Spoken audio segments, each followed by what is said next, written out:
নমস্কাৰ career plus Assam চেনেলটোলৈ আপোনালোক সকলোকে স্বাগতম জনাইছো আজি আমি আলোচনা কৰিম মাৰ্চৰ 1 আৰু 2 তাৰিখৰ কাৰেণ্ট এফেয়াৰ্স সমূহৰ বিষয়ে ইন্টাৰনেশ্যনেল আইপি ইনডেক্স 2024 এই বছৰ ইন্টাৰনেশ্যনেল আইপি অৰ্থাৎ ইন্টেলেকচুৱেল প্ৰপাৰ্টি ইনডেক্সত আমাৰ ভাৰতবৰ্ষই 42nd অৰ্থাৎ 42 নং স্থান পাবলৈ সক্ষম হৈছে 55খন কান্ট্ৰিৰ ভিতৰত আৰু ভাৰতে স্কোৰ কৰিছে 38.64%। এতিয়া ইন্টাৰনেশ্যনেল আইপি ইনডেক্স বুলি ক'লে আমি বুজি পাওঁ যে কোনো ধৰক এজন ব্যক্তিয়ে কোনো এটা গান হওক কোনো এটা প্ৰডাক্ট হওক বা কোনো কোম্পানীৰ কিবা এখন গাড়ীয়ে হওক তেওঁ যদি বনায় সেই প্ৰডাক্টটোক তেওঁ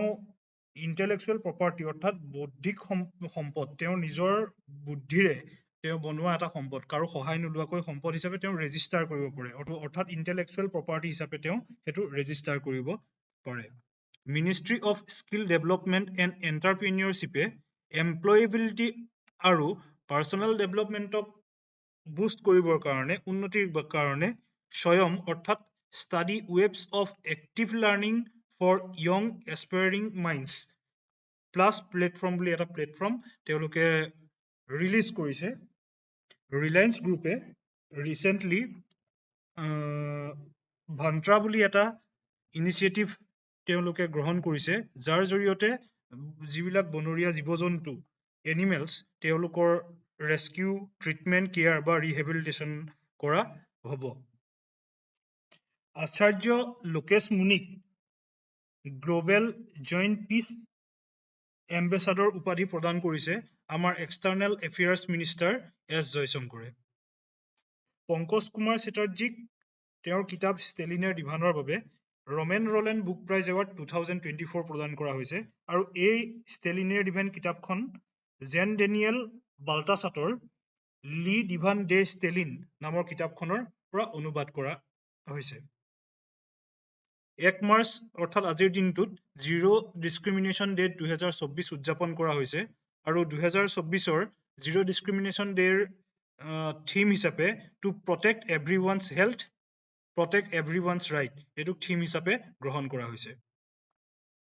ইয়াৰ উপৰিও আজিৰ দিনটোতে ৱৰ্ল্ড চিভিল ডিফেন্স ডে 2024 উদযাপন কৰা হৈছে আৰু ইয়াৰ থিমটো হৈছে অনাৰ heroes and promote safety skills প্ৰধানমন্ত্ৰী নৰেন্দ্ৰ মোদীয়ে মহাৰাষ্ট্ৰত PM কিষাণ অৰ্থাৎ প্ৰধানমন্ত্ৰী কিষাণ সন্মান নিধিৰ 16 নম্বৰ ইনষ্টলমেণ্টটো মুকলি কৰি দিছে আৰু আমি যদি ইয়াৰ লগতে চাওঁ PM কিষাণ এই স্কিমটো প্ৰথম মুকলি কৰা হৈছিল 24 ফেব্ৰুৱাৰী 2019 ইয়াৰ পিছৰ নিউজটো হৈছে টাউই ফেষ্টিভেলৰ ওপৰত টাউই ফেষ্টিভেল হৈছে জম্মু এণ্ড কাশ্মীৰত তেওঁলোকৰ যি ভেৰিয়াছ কালচাৰ্ছ বিলাক থাকে সেই কালচাৰ্ছ বিলাকৰ প্ৰমোট কৰাৰ বাবে 1 মাৰ্চৰ পৰা 4 মাৰ্চলৈকে ফেষ্টিভেলটো অনুষ্ঠিত কৰা হ'ব জম্মু এণ্ড কাশ্মীৰত ভাৰতী এণ্টাৰপ্ৰাইজৰ ফাউণ্ডাৰ আৰু চেয়াৰমেন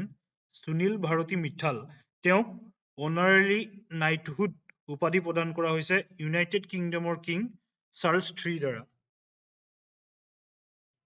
আমাৰ ভাৰতবৰ্ষই বিভিন্ন কান্ট্ৰিসমূহৰ লগত সময়ে সময়ে বিভিন্ন ধৰণৰ ডিফেন্স এক্সাৰচাইজ কিছুমান কৰি থাকে আৰু তাৰে ভিতৰত এটা হৈছে সমুদ্ৰ লক্ষ্মণা এই সমুদ্ৰ লক্ষ্মণা ইণ্ডিয়া আৰু মালয়েছিয়াৰ মাজত হোৱা এটা নেভেল ডিফেন্স এক্সাৰচাইজ হয় আৰু ইয়াৰ আৰম্ভণি হৈছিলে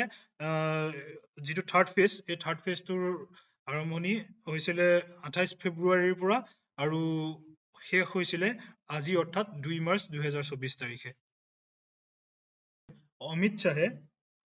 national urban cooperative finance and development cooperation limited চমুকৈ UNCFDC লঞ্চ কৰিছে আৰু ইয়াক এটা আমাৰ আৰ্বান কোঅপাৰেটিভ বেংকসমূহৰ এটা আমব্ৰেলা অৰ্গেনাইজেশ্যন বুলি ক'ব